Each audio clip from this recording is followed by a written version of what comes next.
अहमदाबाद में मातम है, लेकिन कश्मीर के बडगाम में सैकड़ों लोग ईरान का नाम लेकर के छाती पीट रहे हैं। असल में बडगाम में बड़ी संख्या में शिया मुसलमान सड़कों पर उतरे और ईरान पर इजराइल के हमले का विरोध किया।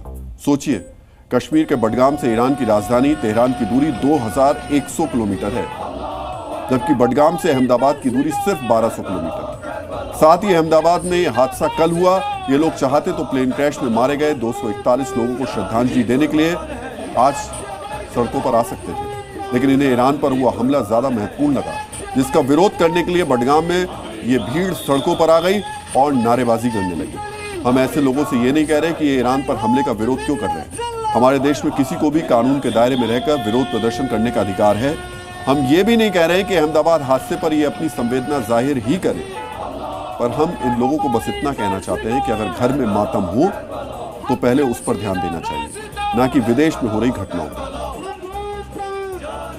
भारत के अहमदाबाद में जिस वक्त आप देश के सबसे बड़े विमान हादसे की दर्दनाक तस्वीरें देख रहे थे, उस वक्त अहमदाबाद से 3836 किलोमीटर दूर तेल अवीव में एक बड़े हमले की प्लानिंग की फाइनल तैयारियां चल रही थी, जिसका निशाना अहमदाबाद से 2485 किलोमीटर दूर ईरान की राजधानी तेहरान था। कल देर रात और आज सुबह ईरान के 100 ठिकानों पर इजराइल के 200 विमानों ने 330 बम गिराए। इजराइल का निशाना ईरान के परमाणु और मिलिट्री ठिकाने बने। इसी के साथ दुनिया में एक और महायुद्ध की शुरुआत हो गई, जो कब खत्म होगा इसकी भविष्यवाणी कोई नहीं कर सकता। आज हमने आपके लिए इस महायुद्ध का एक खास विश्लेषण तैयार किया है, जिसे आपको बहुत ध्यान से देखना चाहिए, क्योंकि यह युद्ध सिर्फ ईरान और इजराइल पर नहीं है, पूरी दुनिया पर और हमारे देश भारत पर भी इसका असर होगा।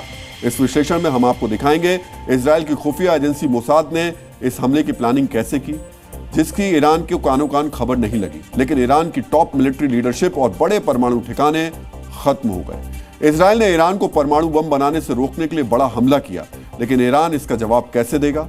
क्या ईरान किसी डर्टी बम का इस्तेमाल करेगा? विश्लेषण में हम आपको इसकी जानकारी भी देंगे। हम आपको बताएंगे क्यों कहा जा रहा है कि इस हमले की स्क्रिप्ट अमेरिका के राष्ट्रपति डोनाल्ड ट्रंप ने लिखी है।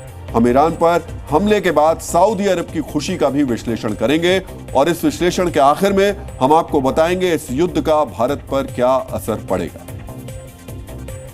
अमेरिका और ईरान के बीच चल रही परमाणु वार्ता बेनतीजा निकलने के बाद इस बात का अंदेशा था कि इजराइल कभी भी ईरान पर हमला कर सकता है। अगर आपकी जियोपॉलिटिकल खबरों में दिलचस्पी है तो हो सकता है आप भी डीएनए में इस खबर के विश्लेषण का इंतजार कर रहे हो।